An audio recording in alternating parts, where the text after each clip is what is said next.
She called wildlife officers to arrest me for fishing on a lake she claimed belonged to her HOA. But when they arrived, they walked past her and shook my hand instead. Welcome back, everyone. Before today's story begins, I want to thank each and every one of you for being here. If this is your first time on the channel, don't forget to subscribe and hit the notification bell so you'll always know when a new story is released. Your support means more than you know. Every like, comment, and subscription helps this channel grow and allows us to keep sharing incredible stories with viewers around the world. And before we begin, tell me this: where are you watching from today? Drop your location in the comments. I always enjoy seeing how far these stories travel. Now, grab a comfortable seat, relax, and let's dive into today's unforgettable story. That's him, Cheryl said. Arrest him before he throws the evidence back. I heard her before I turned around. My line was tight, the rod bent toward the silver water, and a largemouth bass was fighting beneath the morning mist. Cold air smelled of wet pine and lake mud. Behind me, tires crushed gravel as two dark green wildlife enforcement trucks rolled toward the dock. Cheryl Langford stood beside her white SUV, one hand gripping her phone, the other pointing straight at me. She looked delighted. Officers. He's right there. I kept reeling. The bass broke the surface with a violent splash. Water sprayed across my boots as I guided it alongside the dock. Sir, Cheryl shouted, don't release that fish. That's evidence. I almost smiled. Almost. I crouched, removed the hook, and lowered the bass into the water. Its tail kicked once against my palm before it vanished beneath the dock. Cheryl made a sound somewhere between a gasp and a laugh. You just destroyed evidence in front of wildlife officers. I wiped my hand on my faded jeans. Two vehicle doors slammed behind her. The first officer stepped onto the gravel. Mid-50s. Broad shoulders. Gray beginning at his temples. His green uniform looked exactly like I remembered, right down to the mud-colored boots. The second officer was younger and carried a tablet. Cheryl hurried toward them. This man has been repeatedly warned about illegal fishing. He's trespassing on Cedar Ridge property, ignoring conservation restrictions, and harvesting wildlife without HOA authorization. The older officer listened without interrupting. That probably encouraged her. I have everything documented, she continued, lifting a thick folder. Fines, photographs, notices. He thinks because his family used to live here, he can do whatever he wants. Used to. That was an interesting choice of words. The officer looked past her. His eyes settled on me, then on the dented aluminum tackle box beside my chair. He stopped walking. For 3 seconds, nobody said anything. A crow called from the opposite shoreline. Then his face changed. Nathan. Cheryl blinked. I picked up my coffee. Morning, Grant. Wildlife Officer Grant Holloway stared at me, then laughed under his breath. I'll be damned. He walked straight past Cheryl. She turned with him, confused. Grant stepped onto the dock and held out his hand. Nathan Whitaker. How many years has it been? Too many. We shook hands. Firm. Familiar. Behind him, Cheryl's expression collapsed. The younger officer approached next. Lucas Bennett, he said, offering his hand. I've heard your name. Hopefully nothing expensive. He smiled. Cheryl didn't. Excuse me. Nobody answered immediately. She stepped closer. Why are you shaking his hand? Grant released mine and looked toward the lake. His attention moved across the exposed shoreline, the old habitat stakes rising above the water, then toward the blue and white sign Cheryl had installed near my dock. Cedar Ridge Private Lake. Residents only. His smile disappeared. Mrs. Langford, he said. Yes. You told dispatch this man was poaching on HOA-controlled water. Because he is. Grant looked at me once, then back at her. Who told you Cedar Ridge controls this lake? Cheryl raised her folder. Our records do. Grant nodded slowly. Good. For the first time that morning, she smiled again. Then he pointed toward the shoreline. Bring those records. Her smile faded. And while you're at it, I'd like to see the authorization for whatever is pulling water out of that eastern cove. The mist seemed to stop moving. Cheryl stared across the lake. I took another sip of coffee. She thought the handshake was her problem. It wasn't. The real problem was that Grant had already noticed the water. My father used to say a lake remembers everything people do to it. 6 months before Grant Holloway shook my hand, I came home to find out whether that was true. The Whitaker property sat beyond the western edge of Cedar Ridge Estates, where manicured lawns gave way to pine woods and an old gravel road.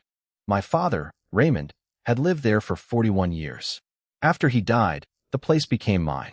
I arrived on a cold March afternoon in my faded pickup with 2 duffel bags, a toolbox, and no real plan beyond fixing whatever had broken. The gate groaned when I pushed it open. That sound nearly stopped me. Dad never oiled those hinges, said the squeal told him when somebody was coming. Beyond them, the cabin looked smaller than I remembered. Gray cedar siding, green metal roof, stone chimney stained black around the cap. Downhill, the lake reflected the sky like dark glass. I could smell wet leaves before I reached the porch. Inside, everything was exactly wrong. His work gloves lay beside the sink. A half-empty jar of instant coffee sat above the stove. His canvas jacket still hung from the nail where he'd left it. I stood there longer than I want to admit. Then I grabbed my tools.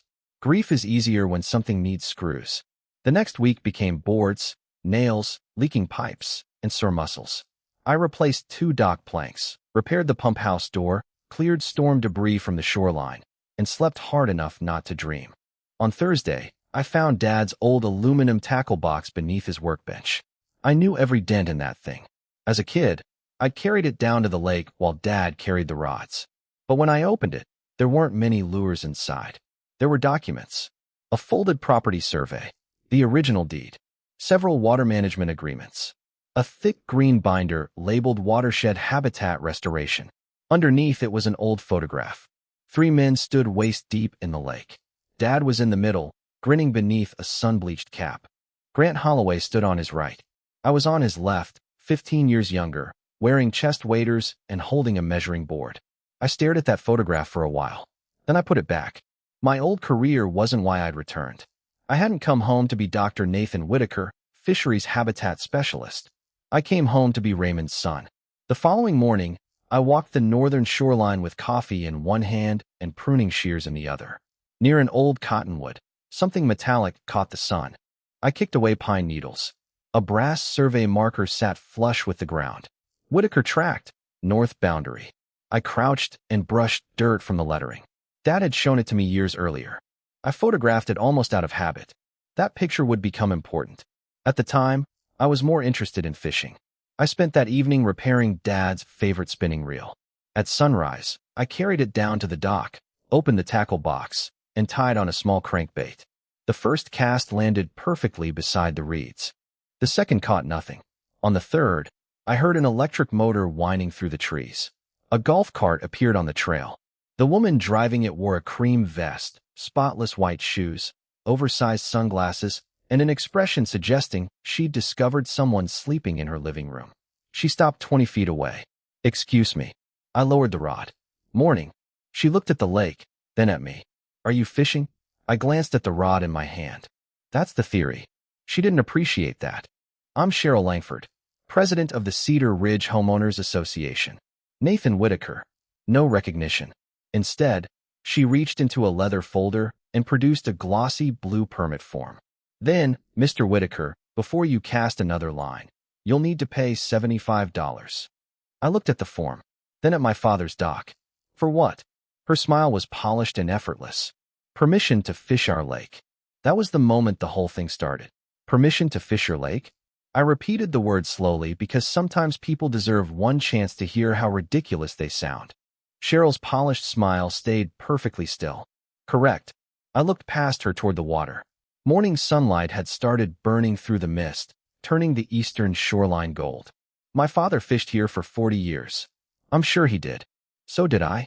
Historical use doesn't exempt anyone from current community regulations. There was something practiced about the sentence. Cheryl delivered it like she'd used it on homeowners dozens of times. I set my rod against the dock railing. "There's one problem." Her eyebrows lifted. "I'm not a Cedar Ridge homeowner. The lake is managed by Cedar Ridge. My property isn't. Your property borders a community conservation area." I almost corrected her. Instead, I asked, "Where does that boundary start?" She pointed vaguely toward the water. "The shoreline." "Which shoreline?" Her smile tightened. "I'm not here to debate surveying." That told me enough. I handed the permit back. I don't buy permission to use something I already have rights to. The paper made a soft slap against her leather folder. For the first time, Cheryl stopped smiling. "You may want to reconsider that attitude." "It isn't an attitude." I picked up my rod. It's a property line. She drove away 10 minutes later. The first notice arrived Monday. Unauthorized lake use. $250. It was stapled directly to my gate. I photographed it before removing it, scanned the notice inside the cabin, then placed the original in Dad's tackle box. Wednesday brought another. $500. Repeat fishing violation. Friday's certified letter accused me of trespassing on HOA-controlled shoreline. I saved that too. The following Tuesday, a contractor arrived with a post-hole digger. I heard the engine from the cabin and walked down to find two men installing a blue and white sign beside my trail. Cedar Ridge Private Lake. Residents only. Who authorized this? The older worker showed me the order. Cheryl Langford. I photographed the document, their truck, the sign, and the fresh dirt around the post. Then I walked 47 feet into the trees and photographed the brass Whitaker survey marker. I didn't touch their sign. That bothered Cheryl more than if I'd ripped it out. She began appearing every few mornings, sometimes in her golf cart, sometimes in the white SUV. She watched me fish. I watched her watch me. By April, the fines reached $1,000. Then came the lock. A heavy chain had been wrapped around the access gate leading toward my dock. A laminated notice swung from it in the wind. Access suspended pending HOA compliance. The steel was cold beneath my fingers. I could have cut it in 30 seconds. Instead, I photographed the chain, lock, notice, hinges, and tire tracks beside the gate. Then I walked around through my woods. The detour took 8 minutes. Halfway down the slope, something caught my attention. Not the sign. Not Cheryl. The lake. A dark strip of wet mud showed beneath the reeds. The water was lower. I stopped. Dad had taught me to read shorelines before I could drive. Seasonal drops leave patterns. Rain leaves others. This looked recent. I continued toward the eastern cove. 3 wooden habitat markers were visible above the surface. They shouldn't have been. I crouched near the nearest one and touched the weathered number burned into its side. Station 4. A dragonfly landed on the exposed wood. Behind me, somewhere beyond the trees of Cedar Ridge, I heard a low mechanical hum. Steady. Industrial. Water moving. I took out my phone and photographed the shoreline. Then the marker. Then the water line against the rocks. Cheryl thought we were fighting over $75 and a fishing permit. Standing there in the mud, I realized we weren't. Something was pulling water out of my father's lake. And suddenly I wanted to know exactly where it was going. The sound led me straight to Cedar Ridge. I followed the eastern shoreline until the pines thinned behind a row of ornamental shrubs. The mechanical hum grew louder with every step, mixed with the hiss of sprinklers somewhere beyond the trees. Then I found the intake. A dark green pump housing sat 30 feet from the water, positioned carefully enough to disappear from the subdivision road. Fresh PVC ran downhill through a narrow trench and vanished beneath the lake surface. I crouched beside it. New fittings. Fresh soil. Tool marks still bright on the bolts. A damp scar crossed the ground where the pipe continued uphill toward Cedar Ridge's common landscaping. I didn't touch anything. I photographed the pump, pipe, trench, surrounding vegetation, and GPS location. Then I walked farther along the bank. Station 4 wasn't the only marker exposed. Station 5 stood above the water near a patch of reeds. Station 7 was farther east. I remembered installing that one. Raymond had stood waist deep beside me complaining that government-approved habitat stakes were designed specifically to destroy expensive waders. The memory made me smile. Then I noticed fresh tire tracks beside it. The smile disappeared. Back at the cabin, I opened Dad's aluminum tackle box and pulled out the green binder. Dust rose from its cover. Watershed habitat restoration. I carried it to the kitchen table and started reading. Old monitoring reports. Spawning surveys. Water level measurements. Habitat maps. Photographs. My own handwriting appeared in the margins. 15 years earlier, I'd been the fisheries habitat specialist assigned to this watershed. Grant Holloway had worked enforcement and field coordination. Dad volunteered the Whitaker shoreline for restoration work because he believed owning water meant taking responsibility for what lived in it. The Eastern Cove had been one of our most sensitive monitoring areas. I unfolded the original habitat map. Station 7 sat directly beside the route of Cheryl's new intake. That wasn't proof of a violation by itself, but it was enough to make me stop treating this like neighborhood theater. I compared the restoration map with Dad's property survey. Then I pulled up every photograph I'd taken since returning. The water had been dropping steadily. The exposed mud line proved it. I checked recent rainfall records. Not enough. I sat there until the coffee beside me went cold. Then I made 3 calls. The first was to the county records office. The second was to someone who understood water use permitting better than I did. The third lasted less than 2 minutes. I didn't mention Cheryl's name until the end. The voice on the other side went quiet. "Send me what you've got." So I did. The next morning, I went fishing. Cheryl arrived before 8. Her white SUV stopped beside the locked gate, and she walked down carrying another envelope. "You bypassed an HOA closure. I walked through my woods. You were specifically denied lake access." She handed me the notice. $1,000. Environmental noncompliance. I read the heading twice. "You fined me for harming the environment. Your unauthorized fishing is disturbing a conservation area." Behind her, the sprinklers of Cedar Ridge clicked across acres of bright green grass. I looked toward the hidden pump. "That's an interesting position. What is that supposed to mean?" "Nothing yet." She hated those 2 words. For the next several days, I kept the same routine.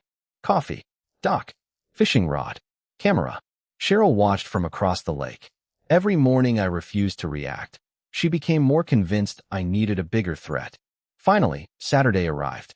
She marched down the trail with her phone already in her hand. "This ends today." I cast toward the reeds. "Does it? I'm calling wildlife enforcement." My lure landed with a soft splash. "You understand they can arrest you?"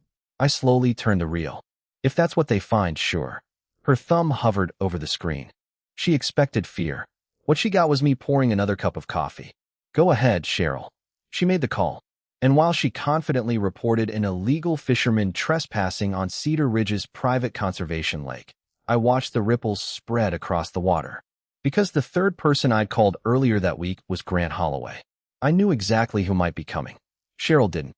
By 8:17 Saturday morning, Cheryl had turned my dock into a public execution. At least, that was clearly the plan.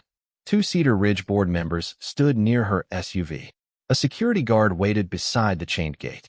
Across the eastern shore, residents had gathered with coffee cups, pretending they were interested in the sunrise.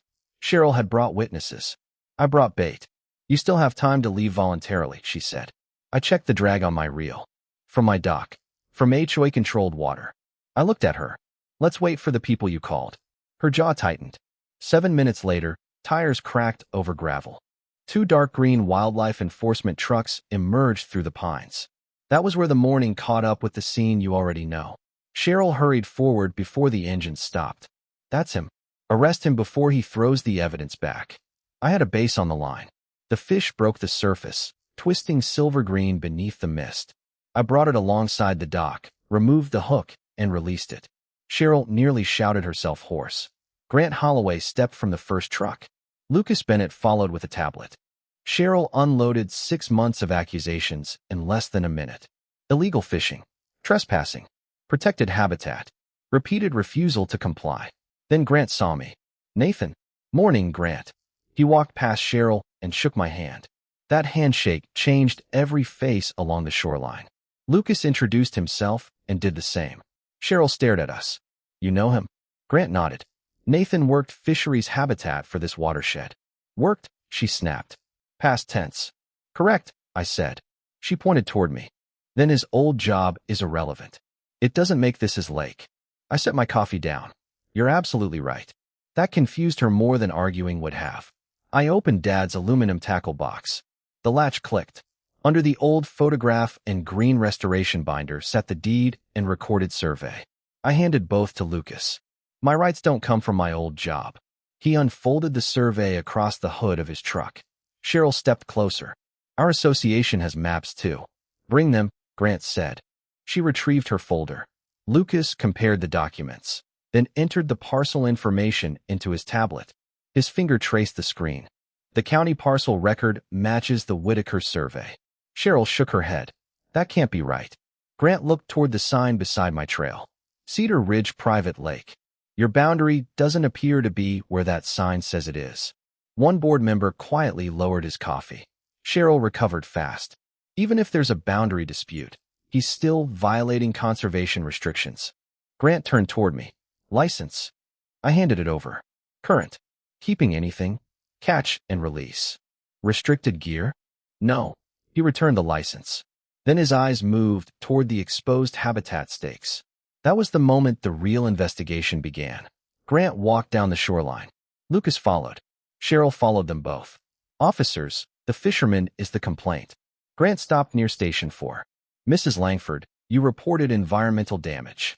Yes. By him. Grant pointed toward the eastern cove. Then let's look at the environment. The pump hummed behind the shrubs. Lucas photographed the exposed mud line while Grant studied the habitat map I'd sent earlier that week. Then he looked at Cheryl. Who installed the intake? She hesitated. Our landscaping contractor. Under whose authorization?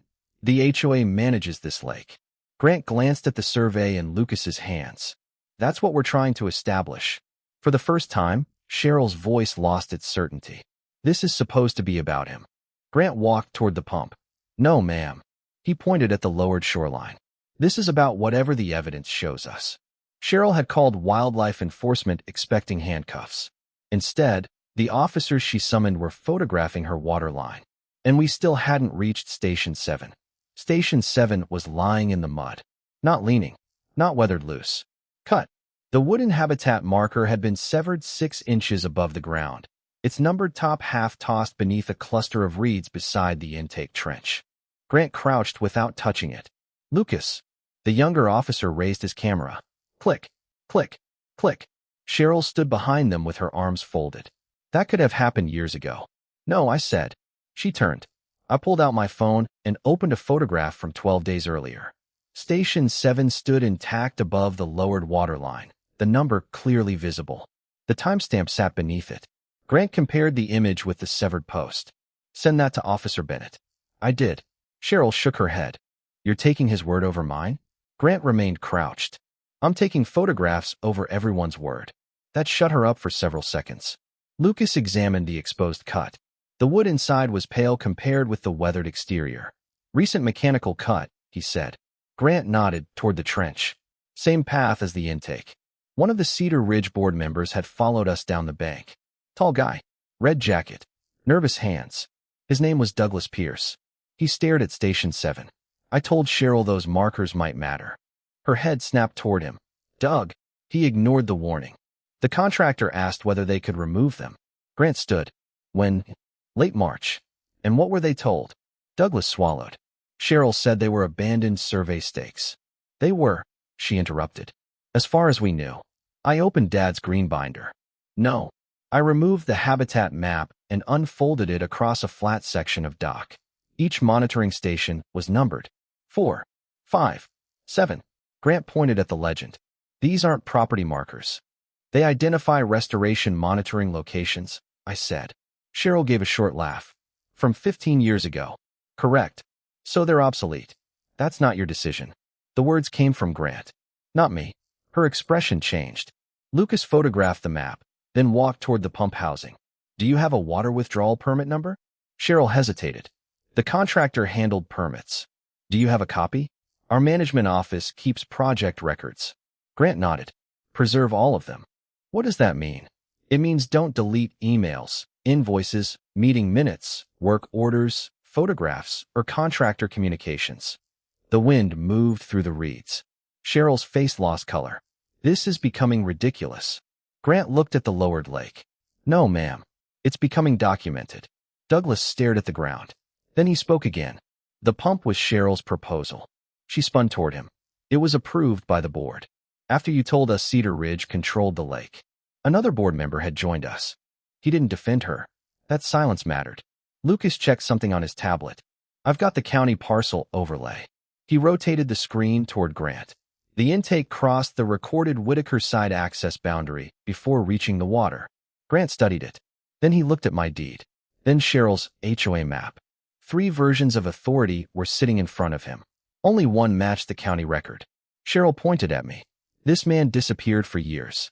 His father allowed our residents to use the lake. I nodded. He did. She seized on it. Exactly. He invited neighbors to fish. I closed the binder. Permission isn't ownership. Nobody answered. Grant walked to the pump and photographed its identification plate. Then he made a call. 20 minutes later, The system was shut down pending review by the appropriate county office. The hum stopped. For the first time in weeks, the eastern cove went completely quiet. Cheryl stared at the silent pump. She had called the state to prove I didn't belong on the lake. Instead, her own witness had identified who ordered the project. Her map conflicted with the recorded boundary, and a cut habitat marker was lying beside her intake trench. But the worst evidence against her wasn't in the mud. It was still sitting in her HOA office.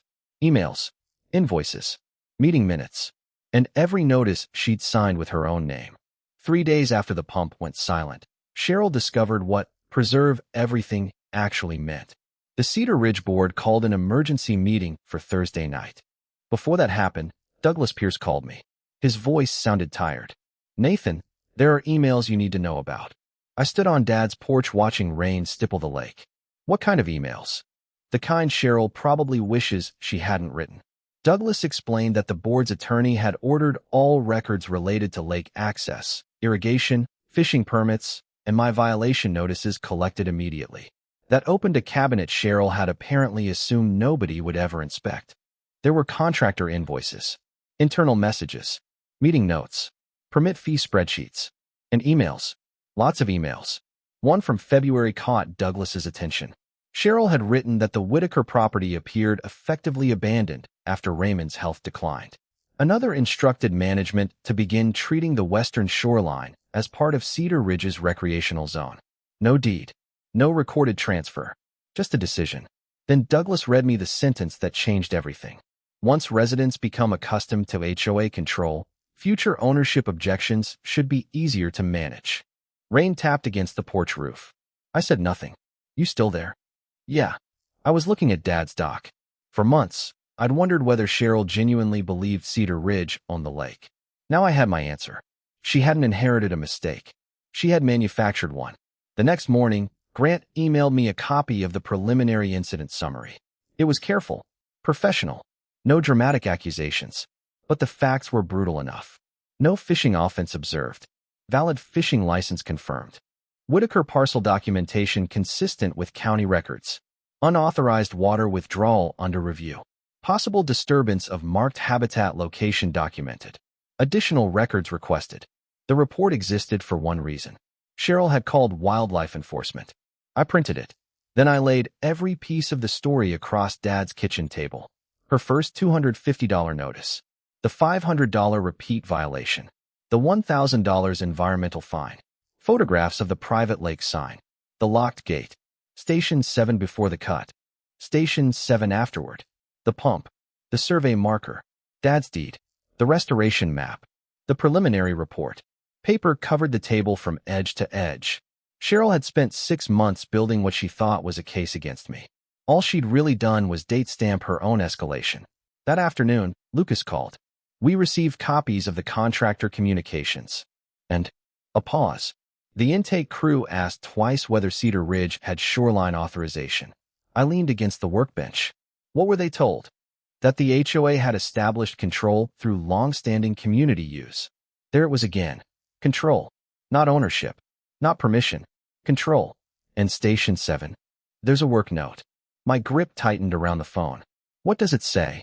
Remove obsolete wooden obstruction at intake path. Who approved it? Another pause. Initials match CL.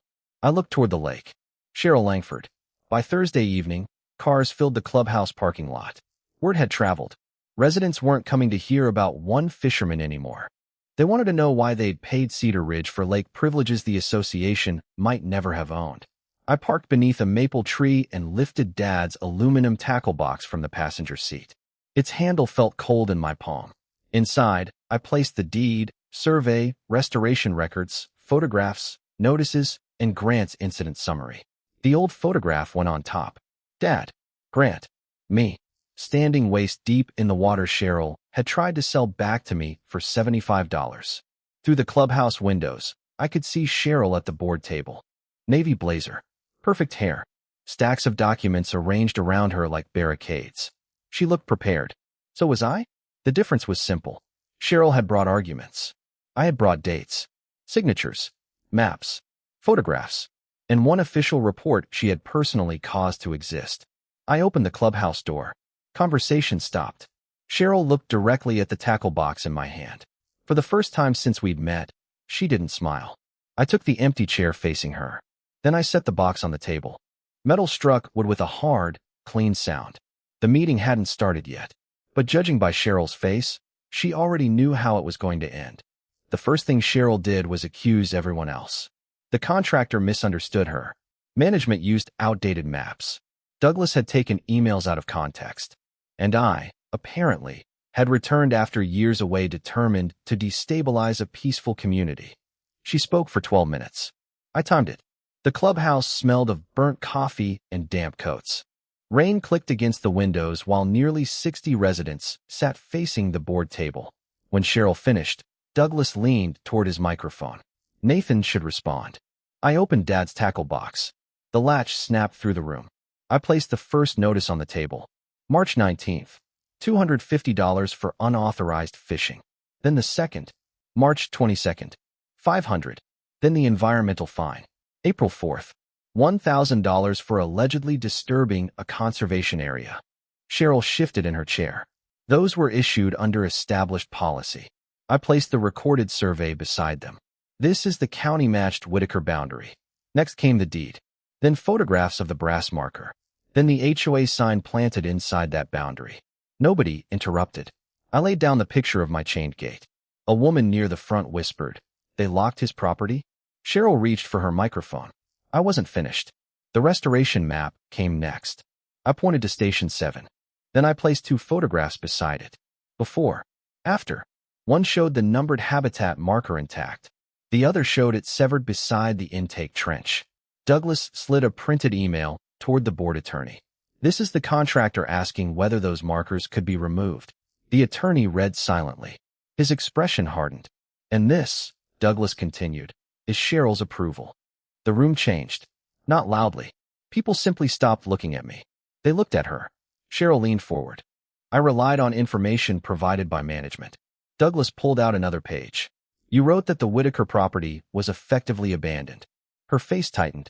That phrase is being misrepresented. He read the next sentence. Once residents become accustomed to HOA control, future ownership objections should be easier to manage. Someone in the back said, "You've got to be kidding me." Then the voices started. Residents wanted to know why Cedar Ridge had collected fishing fees. How long? Under what authority? The board treasurer opened a spreadsheet. The answer made things worse. Years of payments. Cheryl struck the gavel. Order. Nobody cared. I waited until the room settled, then placed one final document on the table. Grant's preliminary incident report. This record exists because Cheryl called wildlife officers to arrest me. Silence returned. I read the relevant findings. No observed fishing violation. Valid license. Whitaker parcel documentation consistent with county records. Water withdrawal under review. Possible habitat disturbance documented. Cheryl stared at the report as if it had betrayed her personally. She had wanted an official record. She got one, just not about the crime she invented. The board attorney finally spoke. He recommended immediate suspension of all lake access fees, preservation of association records, removal of unauthorized signage and locks, an independent review of the irrigation project and Cheryl's actions. Douglas made the motion to remove Cheryl as president pending that review. The remaining eligible board members voted. 4-0. No applause. That made it better. Cheryl sat perfectly still while the secretary collected the gavel from in front of her. 2 mornings later, a contractor returned to my shoreline. This time, he had permission. The chain came off first. Then the blue and white sign. Cedar Ridge Private Lake. Residents only. I watched the post rise from the soil with a wet sucking sound. The hole underneath was dark and empty. Behind me, the lake moved softly against Dad's dock. For months, Cheryl had tried to establish authority with signs, fines, locks, and official-looking paper. In the end, every one of those things became evidence. And the officers she'd called to remove me had done something much more damaging to her. They had followed the facts. 3 weeks later, the lake had risen almost 5 inches. I knew because I measured it every morning. Dad would have laughed at that. He used to accuse me of turning fishing into laboratory work, usually while asking what the measurements showed. That morning, frost silvered the dock boards beneath my boots. Mist drifted above the eastern cove, and the first sunlight caught the tops of the pines. No pump hummed behind the shrubs. No chain hung from my gate. And where Cheryl's private lake sign had stood, there was only a shallow patch of disturbed earth. I liked that view better. The county review kept the irrigation system disconnected while the HOA sorted out its approvals and shoreline rights. Cedar Ridge began reimbursing residents for disputed fishing access fees, and outside counsel continued reviewing the records Cheryl had left behind. She resigned from the board before that review finished. I didn't attend her final meeting. There was nothing left I needed to hear. Grant stopped by one Saturday, carrying 2 coffees. His truck rolled through Dad's gate, making those old hinges squeal. "You still haven't fixed that?" "Nope." Raymond would be proud. He joined me on the dock. For a while, neither of us spoke. A fish broke the surface near Station 7. The replacement marker stood among the reeds, straight and solid. Grant nodded toward it. "Looks better." "It does." Then he looked across the water. "You opening the lake back up?" "Never closed it." That was the part Cheryl never understood. Dad had always allowed neighbors to fish when they asked. Kids came down with cheap rods. Retired guys launched little aluminum boats. Families sat beneath the cottonwoods with sandwiches and tackle boxes. Dad didn't confuse stewardship with exclusion, so I wasn't going to start. A week later, Douglas arrived with his grandson. The boy couldn't have been older than 9. He held a spinning rod like it was precision machinery. "Mr. Whitaker," he asked, "are we really allowed to fish here?" I looked at Douglas. He looked embarrassed. Apparently, he's heard some stories. I crouched beside the kid. "One rule." His eyes widened. "What?" "If you bring trash in, you take it out. That's it. And don't tell the fish where I cast." He grinned. 20 minutes later, he caught a bluegill barely bigger than my palm and celebrated loudly enough to scare every base within 50 yards. I could almost hear Dad laughing. Eventually, I put up a sign of my own near the trail. Nothing fancy. No HOA logo. No threats. Caldwell, no. I caught myself before ordering it. Whitaker Lake. Fish responsibly. Leave it better than you found it. That was enough. I saw Cheryl only once after her resignation. Her white SUV stopped near the far side of Cedar Ridge while I was fishing. She stepped out. For a second, we looked across the water at each other. She didn't wave. Neither did I.